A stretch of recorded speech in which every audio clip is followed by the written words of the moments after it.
the attackers are not waiting for you to get there and then saying, now we're going to see how well you did. They're going to keep coming every single day. Hello, everyone, and welcome to the CyberWire's Hacking Humans podcast, where each week we look behind the social engineering scams, the phishing schemes, and the criminal exploits that are making headlines and taking a heavy toll on organizations around the world. I'm Dave Bittner from the CyberWire, and joining me is Joe Kerrigan from the Johns Hopkins University Information Security Institute. Hello, Joe. Hi, Dave. We got some good stories to share this week, and later in the show, my conversation with Andrew Rubin. He is CEO and co-founder of Illumio. We're going to be talking about zero trust. So how do you train people to recognize and resist social engineering? Here are some things people think. Test them, and if they fall for a test scam, fire them. Or other people say if someone flunks the test, shame them. Instead of Employee of the Month, it's Doofus of the Day. Or maybe you pass out a gift card to the one who gets the A+ for skepticism in the face of phishing. So how about it? What do you think? Carrots or sticks? What would you do? Later in the show, we'll hear what the experts at KnowBe4 have to say. They're the sponsors of this podcast. All right, Joe, before we jump into our stories this week, we actually have quite a bit of follow-up. Yes. Let me start off here. First thing we got here was from a listener named Cassie, and she writes in and says, I just got done listening to your January 17th, 2019 episode, Prisoners Have Nothing But Time. Right. She's starting from the beginning and making her way through. as everybody should, Dave. That's right. Thank you, Cassie. I just wanted to give you another perspective on the prison pen pal scheme.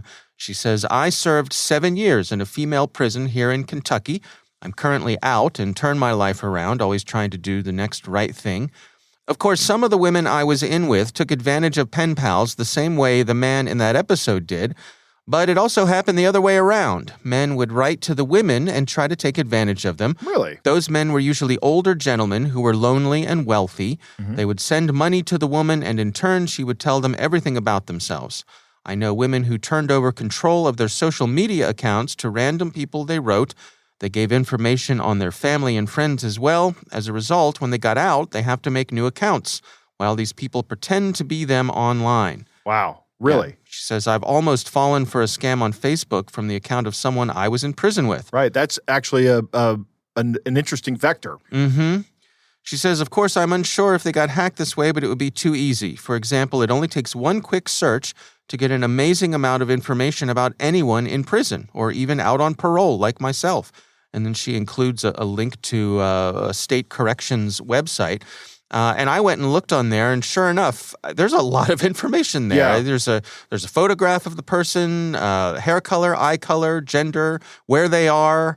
It's basically, social engineering catalog of information. Right, yeah. She said, Cassie goes on to write, she says, I basically just say this because it proves what you say about scammers not really caring about who you are when they find out all your info because it can be used to further any other plans of theirs, like that scam I came very close to falling for. Exactly. I also want to tell you, and Joe, that since I started listening to your podcast, I've now randomized all of my passwords. Very good. Got a password manager. Excellent. And I don't click on email links. That's even better. Just thank you very much for the show. And if you've made it all the way through this message, I hope I gave you some food for thought. Have a great day. Thank you very much, Cassie. I appreciate this perspective, and maybe it's time to rethink what it means to be a matter of public record, mm-hmm. right? Court records are public records, but should we have this level of information available to anybody online anywhere in the world? Maybe it's time to rethink that.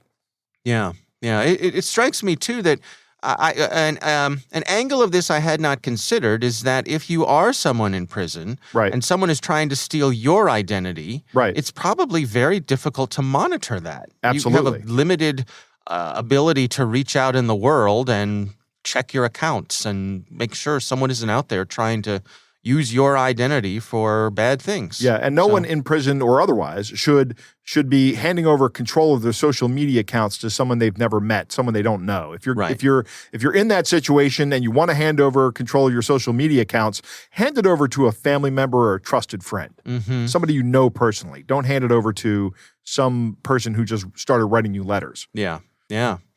We got another email from a listener named Bob, and Bob says, Dave and Joe, I ran into the issue Dave had. He's talking about the issue from last week with the Google Authenticator issue that I had when I was having trouble getting into Discord. When you lost your seeds. Yes, and he says, what I do now is take a screenshot of the QR code and save the image in a password vault.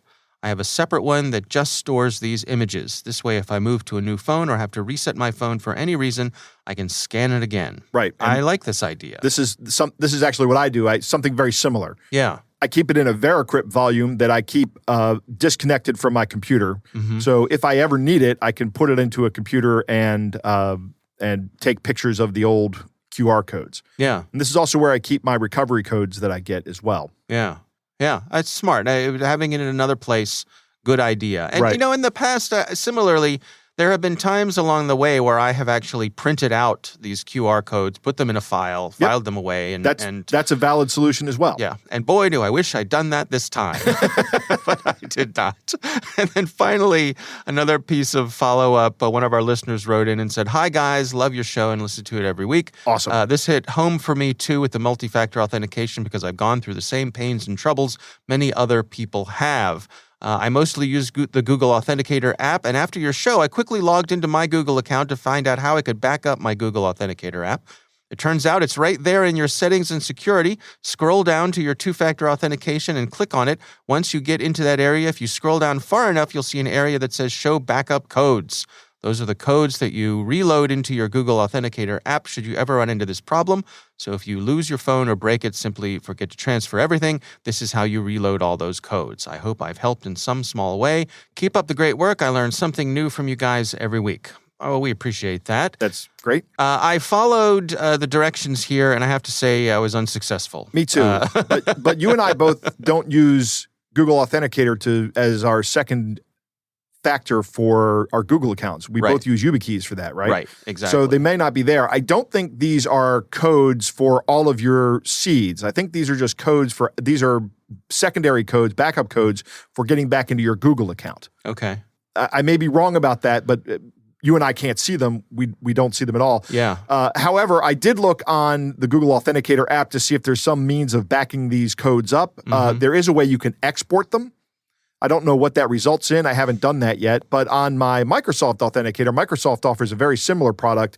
That has a button on it that says Cloud Backup. Right. So that you can store your seeds in the cloud securely. Yeah. I don't know how Microsoft does that and assures that they're secure. Yeah. I also don't know how you get that back if you're using an Authenticator app to access your Microsoft account. Yeah, it's the thing. It's codes all the way down. Right, exactly.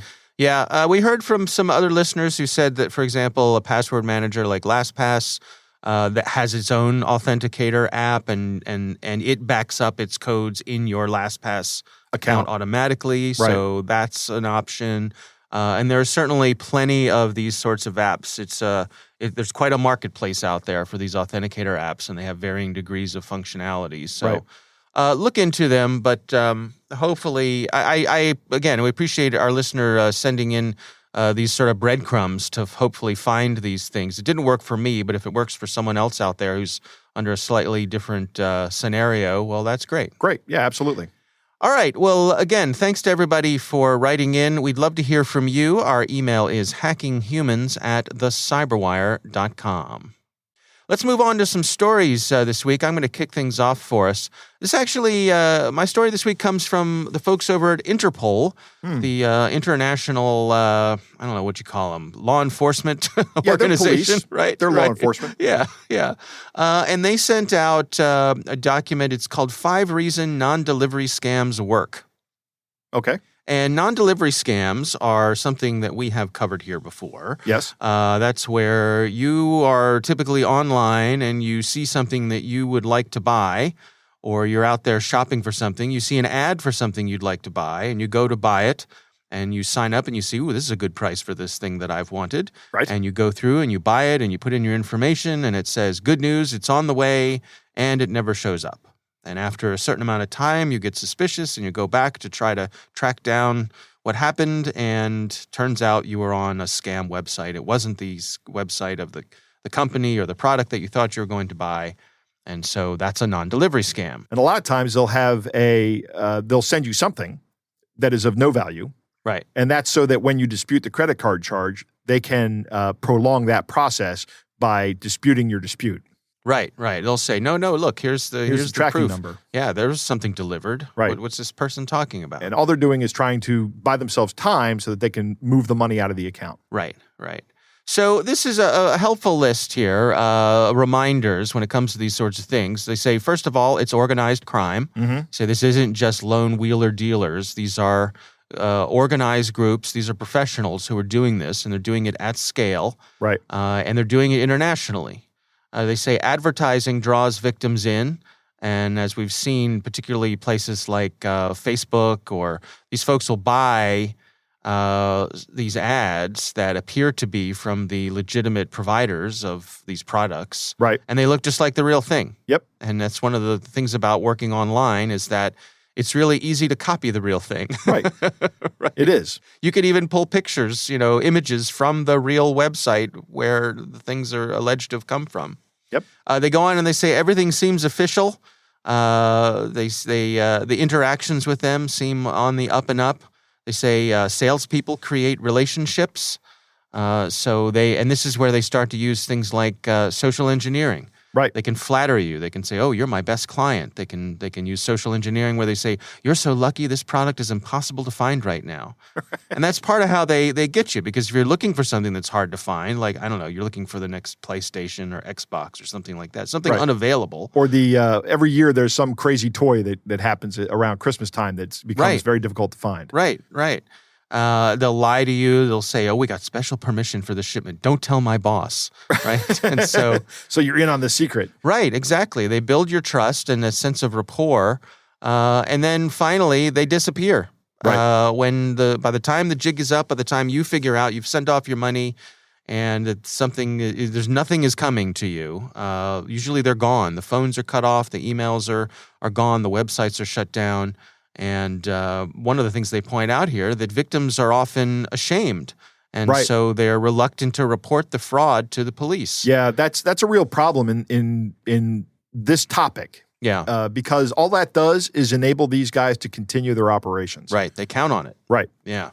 So a couple of tips here to protect yourself from a non-delivery fraud. They say be aware of bogus websites. So, for example, making sure that the website is a .com instead of a .org or a .cm or CAM or something that looks close but isn't quite right. Right. Verify the company or individual offering the items before making any purchases. Not always easy to do, but good to do. Check online reviews. Other customers, are they saying, "Hey, I haven't received anything here"? Be wary about making a payment to a bank account located in a different country. That's a big red flag. Dave, I've bought a lot of things online. Yeah. Never once have I made payment to a bank account. Yeah. Me neither. I've certainly purchased things where it's sort of drop shipped from China, right? And it comes over like literally on a slow boat. Yes, takes its time getting here. Yeah, and then the other funny thing about that I've noticed is that very often what the description on the package for customs has nothing to do with what's actually in the box. So that's a thing. That's a completely different topic for a completely different kind of show. Right. And then finally, they say keep your radar on high alert, especially if you're asked to pay unplanned fees. So good advice here. I think some general stuff, some good reminders, and interesting that this is active enough that the folks at Interpol decided it was time to put this communique out and help spread the word about it. All right, well, that is my story this week. Joe, what do you have for us? Dave, you're familiar with the term catfishing. I am. Right? This is where you, or somebody, not you, Dave, you would never do this, right? No, only to you as a practical joke, maybe. Yes. This is where somebody sets up a social media presence of some kind. It can be across multiple platforms.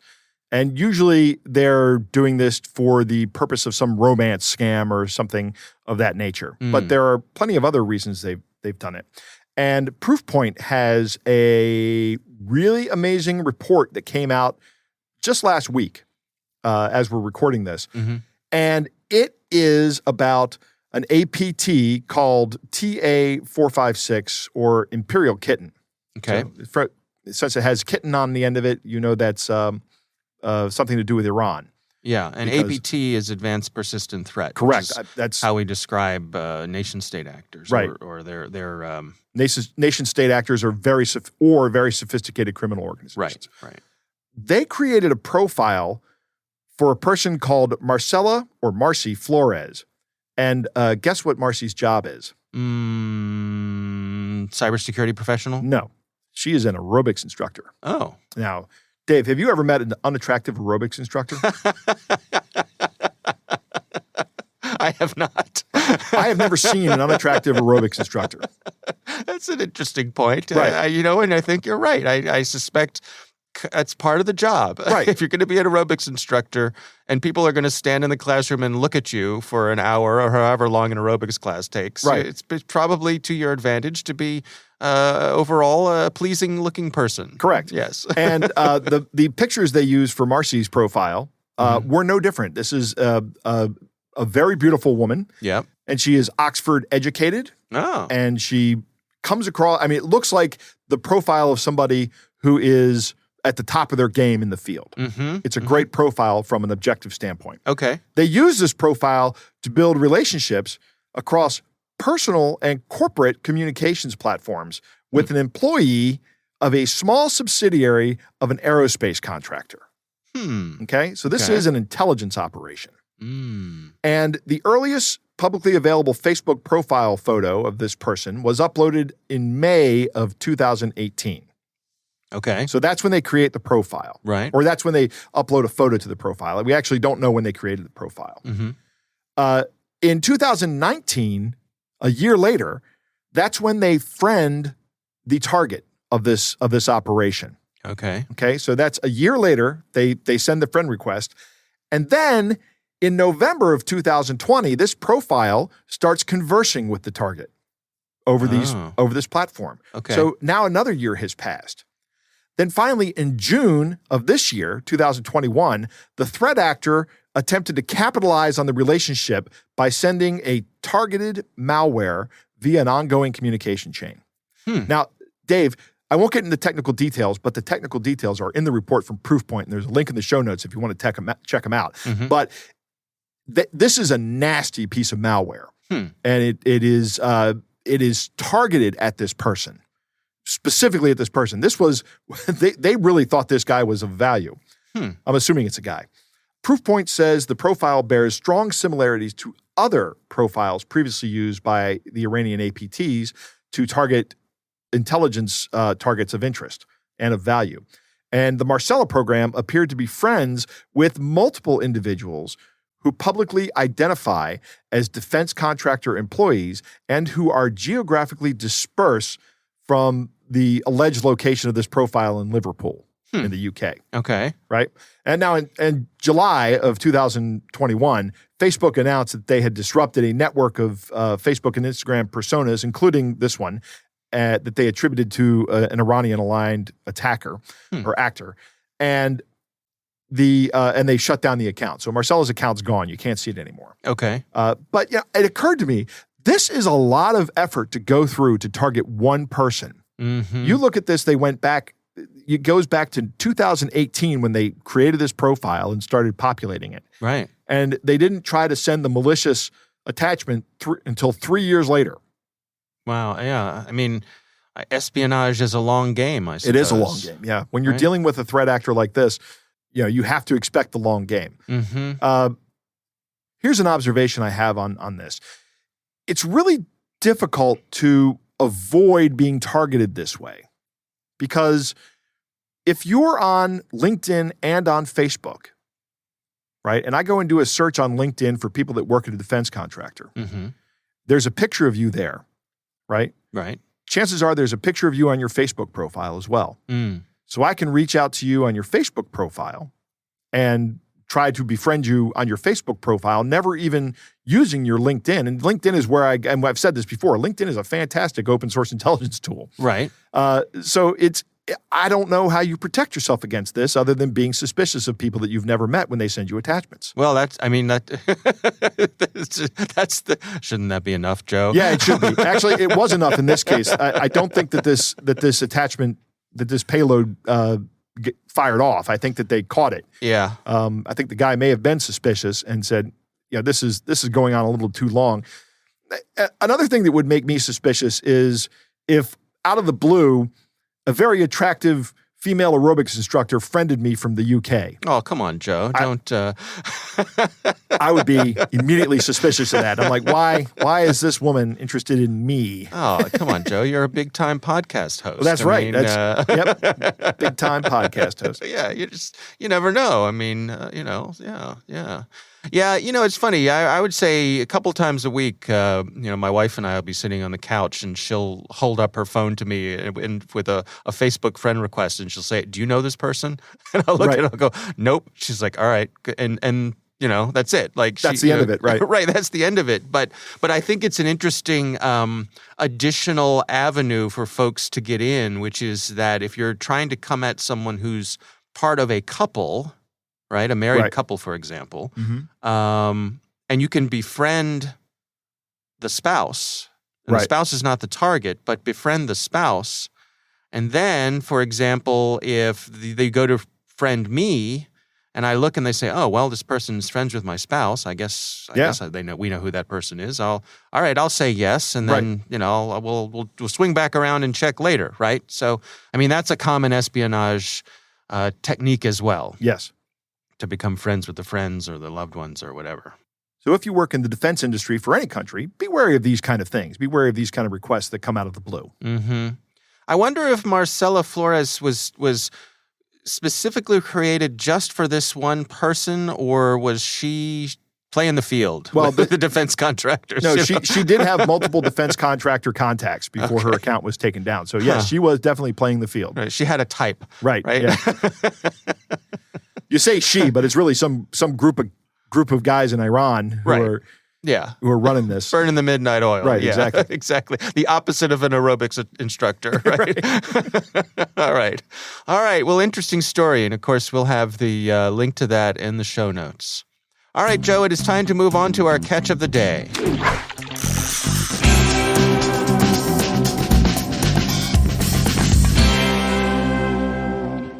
Dave, our catch of the day comes from a listener named Timothy. Dave, you're going to read this one, and this is going to be challenging because just about every other letter in this, none of the letters in this email, the physical letters, are actually the appropriate letter, right? They are they are from the Unicode set, and they look similar to the letters. Many of them have diacritics over them, but this is obviously to get through a spam filter. But the letter is very interesting. All right. Well, it goes like this. It says, "Payment from your account. Greetings. I have to share bad news with you. Approximately a few months ago, I gained access to your device, which you use for internet browsing. After that, I have started tracking your internet activities. Here is the sequence of events. Some time ago, I purchased access to email accounts from hackers. Nowadays, it's quite simple to buy online. I have easily managed to log into your email account. 1 week later, I have already installed the Trojan virus on the operating systems of all the devices you use to access your email. It was not hard at all, since you were following the links from your inbox emails. All ingenious is simple. This software provides me with access to all your device's controllers, your microphone, video camera, and keyboard. I have downloaded all your information, data, photos, web browsing, history to my servers. I have access to all your messengers, social networks, emails, chat history, and contacts. My virus continuously refreshes the signatures. It is driver-based, and hence remains invisible for antivirus software. Likely, I guess by now, you understand why I have stayed undetected until this letter. While gathering information about you, I have discovered that you are a big fan of adult websites. You love visiting porn websites and watching exciting videos, while enduring an enormous amount of pleasure. Pleasure. I have managed to record a number of your dirty scenes and montaged a few videos. If you have doubts, I can make a few clicks of my mouse and all your videos will be shared with your friends, colleagues, and relatives. I also have no issue at all with making them available for public access. I guess you don't want that to happen. Considering the specificity of the videos you like to watch, you perfectly know what I mean. It will cause a real catastrophe for you. Let's settle this way. You transfer $1,602 to me in Bitcoin equivalent according to the exchange rate at the moment of funds transfer. And once the transfer is received, I will delete all this dirty stuff right away. After that, we will forget about each other. I also promise to deactivate and delete all the harmful software from your device. Trust me. I keep my word. This is a fair deal, and the price is relatively low, considering that I have been checking out your profile and traffic for some time by now. If you don't know how to purchase and transfer Bitcoins, you can use any modern search engine. Here is my Bitcoin wallet. You have less than 48 hours from the moment you open this email. Precisely 2 days. 48 hours, precisely 48 hours is precisely 2 days, not less than 48 hours. Oh. Right? Yes. Isn't that a mathematical error on this scammer's part? Well, sure, it got lost in translation. Right. All right, there are a few more things here, but I think we get the gist of what's going on here. And yes, this is challenging to read. Good. Yeah. It's like they have a different letter for everything. Right. It's amazing. So this is obviously just another sextortion scam. Yeah. Somebody trying to capitalize on somebody else's guilty conscience. There is no video of anybody like this. Mm-hmm. They're just hoping that you'll send the Bitcoin. Now, Timothy did go to a blockchain tracing site to check out the address, the Bitcoin address. Oh. Nobody has sent any Bitcoin to this person, so Good. nobody's falling for it. Yeah, I mean, I think the wacky letters are probably a bit of a dead giveaway, right. as well as the broken English and on and on and on. Right. So good. No one is falling for this so far. Yes. Wow. All right. Well, thanks to our listener for sending that in to us. We do appreciate it. We would love to hear from you. You can send us your catch of the day to hackinghumans@thecyberwire.com.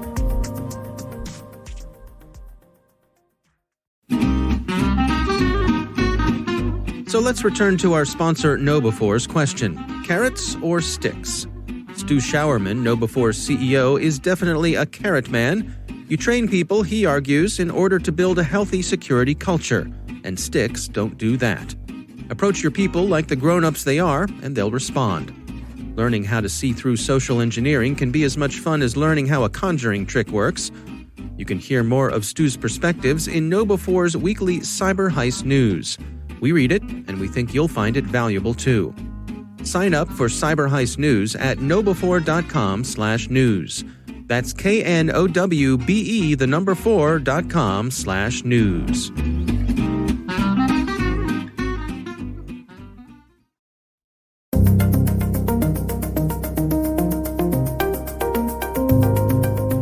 All right, Joe, I recently had the pleasure of speaking with Andrew Rubin. He is the CEO and co-founder of a security company called Illumio.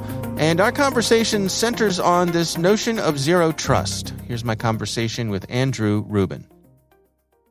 So first of all, let's back up one very large step and go back and acknowledge that over the last 3 decades, almost the entire cybersecurity model has revolved around detection and using detection to try and find and therefore stop bad things from happening.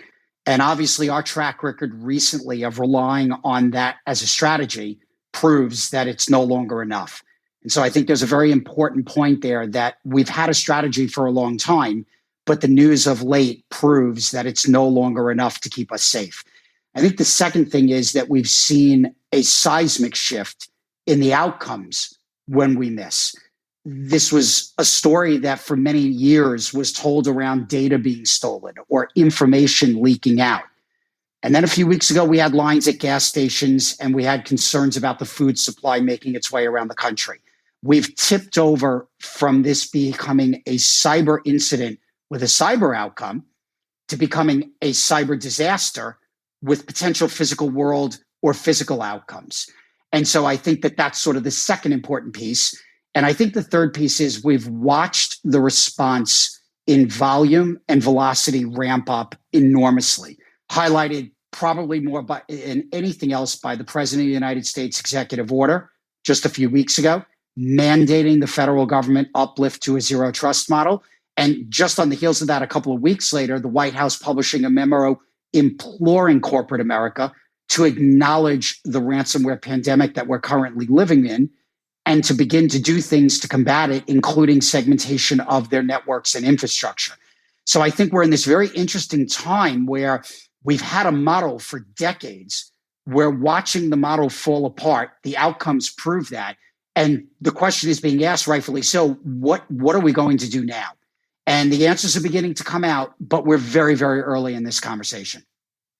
And so what, in your estimation, do we have in terms of options moving forward here? I mean, what sort of approaches should we be taking?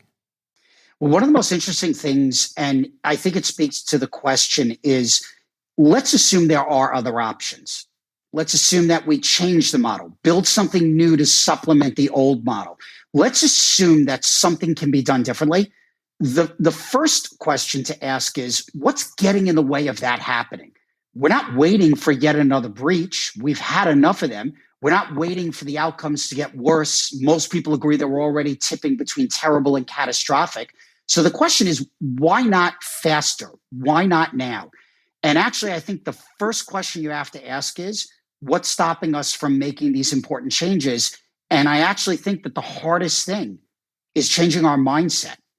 We have had the exact same mindset for 30 years around cybersecurity. Detect bad things, stop bad things. And we relied on it 100% all stop. The first thing we have to do is acknowledge that no matter how much detection you have, no matter how hard you try or how much money you spend, you're going to be breached.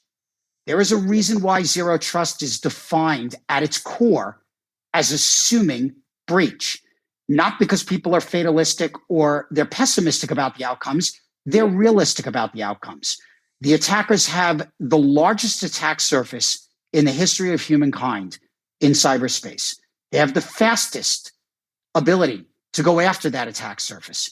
And as a result of that, I think that when we accept that breach is now part of life, by starting with that acknowledgement, we can then ask the question, what can we do differently? And I do think the answer to that question is becoming, by standard practice, adopting a zero trust mindset. And then the next question after that has to be, now, what do I do about that?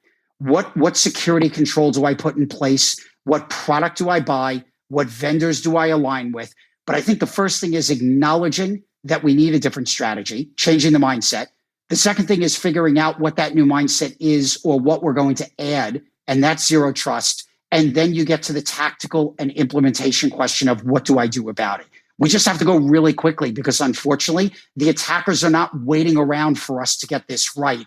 They are making us think about this and push harder and go faster. And if we don't, they're going to keep winning and they're going to win more often. What are your recommendations then for organizations in terms of, turning the various dials for the different types of security that they implement? I mean, is it safe to say that it's premature to, for example, jettison detection altogether? But if we're going to shift some of our spending, how does each organization go about calibrating how they set those priorities? So it's a fantastic question. And I think that there's two very important points that come out of it. None of this is about throwing away everything that we've been doing or we're doing today. In other words, exactly as you asked, nobody would say turn off all your detection because it doesn't work. It's how well it works, or does it work perfectly? And we all know the answer to that second part is no. So we see a lot of value in trying to detect and obviously block and stop bad things. But even if you're right 99.99999% of the time, unfortunately, that is not perfect. And when you miss, the immediate question you should be asking is, now that I've missed, is this an incident or is it going to be a catastrophic breach? And the differential between those two things, you have to have an answer for how you're going to prevent it from becoming catastrophic. So this is about not throwing away the model. It's about adding to the model. It's about recognizing there is a new problem to solve. And so I'll tell you the two things that I honestly believe are coming out of all this conversation that we're having right now. Number one, there is a real acknowledgement that our existing model alone is not enough. I think that's an incredibly healthy thing. The outcomes are happening more often, meaning the breaches. They seem to be getting worse, and they're happening to more and more organizations every day. That should be enough evidence that we need to be asking the question quickly, what else do we need to be doing? But that leads to the second part, which is there's an old expression about the enemy of a good plan is a perfect plan. Acting now and moving us into a zero trust position, even if it's not all the way there, is better than spending the next 3 years debating about what the perfect zero trust model might be. And one of the things that we're finding in conversations with all of our prospects and all of our customers is that segmentation in of itself is not zero trust. You don't just segment your network and automatically become zero trust, but it is a core pillar and a foundational element of a zero trust strategy. And so for our customers, we talk to them aggressively about make progress, go quickly, take some of the easy things and segment them right now. In other words, do something today to reduce your risk tomorrow. You can then work more tomorrow on reducing your risk further, but don't spend a lot of time doing nothing but planning in hopes of getting to a perfect new model. The attackers are not waiting for you to get there and then saying, now we're going to see how well you did. They're going to keep coming every single day. I'm curious if you have insights on what an effective approach is in terms of reaching out to folks to try to convince them to adjust their mindset. You know, there's that joke about how, you know, nobody likes change. I mean, is there a way to come at this, a diplomatic process that doesn't lead to people just sort of throwing up walls, and saying, hold on there, you're going too fast for me here?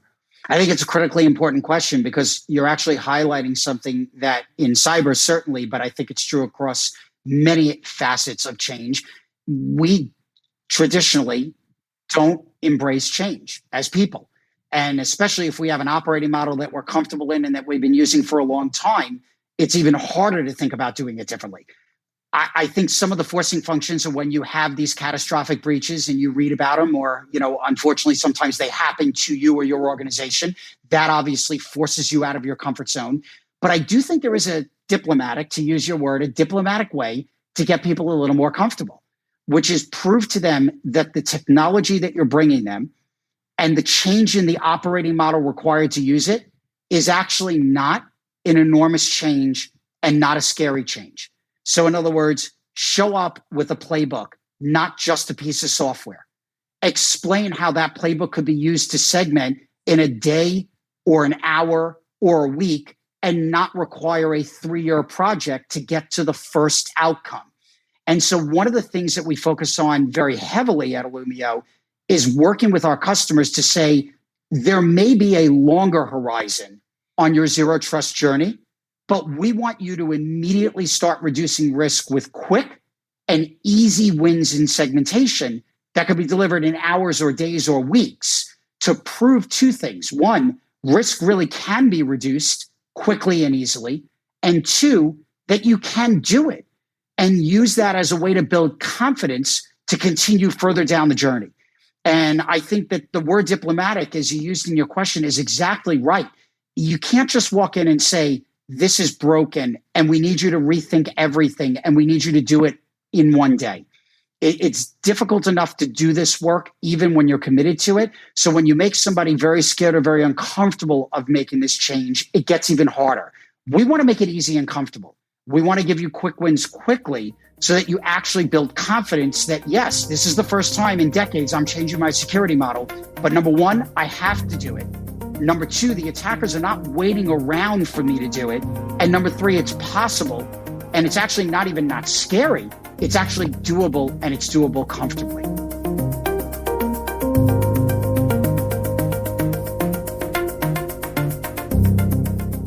All right, Joe, what do you think? Andrew makes a very good point that the strategy of detection alone is insufficient.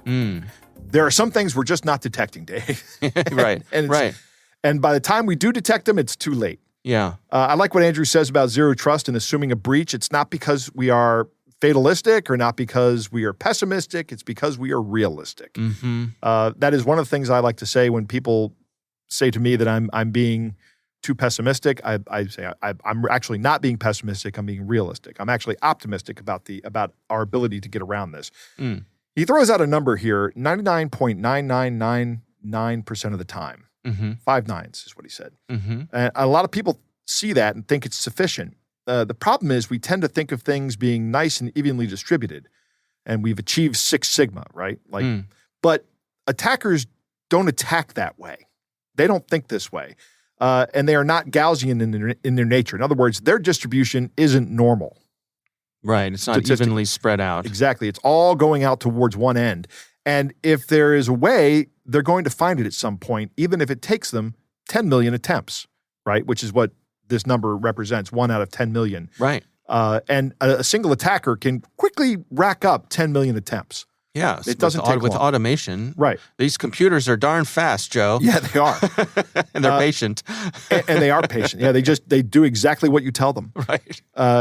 Andrew is 100% correct about what he says with do something today to move closer towards zero trust. Or whatever improvement you're going to do something today. This doesn't apply just to the to the cybersecurity realm, I think. I think this is a universal truth, and it is particularly useful in this realm, in our realm here. Too often, the perfect is the enemy of the good, and if your network is not segmented at all, any kind of segmentation will be an improvement. So if you can do that now, do that now. Right. Change is scary for a lot of people, for most people, I would say. So I like his incremental approach. It's slowly getting people to move towards a safer environment. Yeah. Remember, it's a continuum, right? The security is a continuum. Just keep moving in the more secure direction. Yeah, a little better every day. Exactly. Yeah. All right. Well, our thanks to Andrew Rubin from Illumio for joining us. We do appreciate him taking the time. And of course, we want to thank our sponsors, KnowBe4. They are the social engineering experts and the pioneers of new school security awareness training. Be sure to take advantage of their free phishing test, which you can find at knowbe4.com/fishtest. Think of KnowBe4 for your security training. That is our show. We want to thank all of you for listening. We want to thank the Johns Hopkins University Information Security Institute for their participation. You can learn more at isi.jhu.edu. The Hacking Humans podcast is proudly produced in Maryland at the startup studios of Data Tribe, where they're co-building the next generation of cybersecurity teams and technologies. Our senior producer is Jennifer Iben. Our executive editor is Peter Kilpie. I'm Dave Bittner. And I'm Joe Kerrigan. Thanks for listening.